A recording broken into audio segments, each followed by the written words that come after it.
Kelompok pasukan khusus Ahmad sama sekali tak memberikan kesempatan kepada kelompok musuhnya untuk bisa hidup dengan bebas. Bagaimana tidak, baru-baru ini di arah Belogorowski pasukan Ahmad menggila, meluncurkan serangan-serangan mematikan ke dalam lubang tempat pelindungan tentara Ukraina. Salah satu drone Ukraina teridentifikasi oleh drone pasukan Ahmad.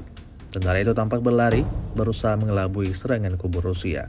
Namun, pasukan Ahmad tanpa berlama-lama langsung meluncurkan rentetan serangannya yang kemudian meledakkan benteng pertahanan Ukraina.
Download Tribun X sekarang, menghadirkan lokal menjadi Indonesia.